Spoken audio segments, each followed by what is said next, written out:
На бранителот од конфликтот во 2001 година Слободан Ангелов од Кочанско Ризари му се распаѓа куќата. Тече дува од многу страни. Домот на Ангелов станува и ризична за живот.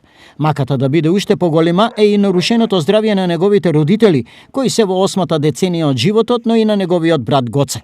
Јас станав војни инвалид и мојата здравствена состојба се наруши. После имаа 5 пати операции од тела и на крај ништо не ми заврши операцијата, поново ме има и што да правам. Брат ми болен, него 2 пати прави операција од тела, се треба па да иде, татко му доби удар, он губи се чат пат, на мајка ми ставаа стен на срцето поради мене, моите проблеми и со миледарки крпеме и два да преживееме. Нарушеното здравје на родителите на Слободан, како и на неговиот брат, е доволно бреме, доволно тежина за неговиот крпен живот. Во оваа куќарка позади вашиот известувач се одвива тој живот кој што се вели од ден за ден. Ангелови едвам се крпат со 8000 денари. Инвалидска пензија од таткото на Слободан. И па никако. Што би кал таа нима да врзеш, нима да одврзеш. Сине, шо ќе чинеме, анџак за струјата, за оно од лековето скина, мора струјата и воата да се плати. Дедото мозочен удар. Он мозочен удар доби пред 5 месеца.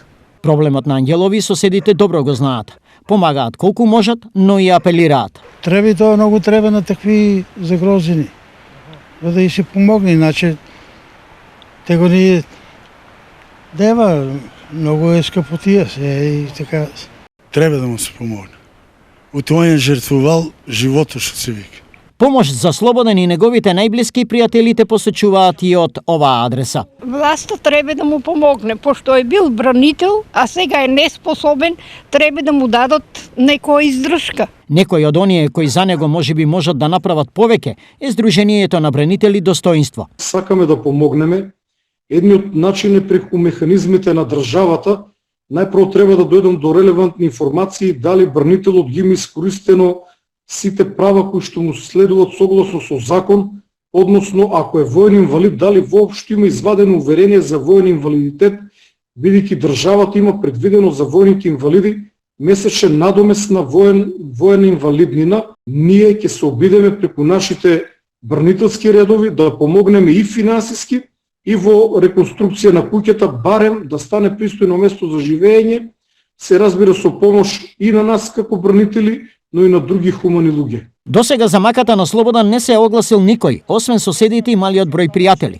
Затоа Ангелов надеж полага на милоста и од останатите граѓани и здруженија. Барам помош од хумани луѓе, од држава, од собрание, од надвор, некои печалбари кои може да помогнат, ако сакат. Замолуваме, ако може се, ако оно да, ако не повеќе, баре за 2 собички и едно предсобле да има услови. Борбата за гола екзистенција Слободан ја води далеку од домот. Како наемен работник за корка леб во моментов кога на телевизија Стар си ја раскаже животната голгота, беше во Тетово. Приказната ја сподели преку телефон, изнајмен од неговите колеги од местото каде работи.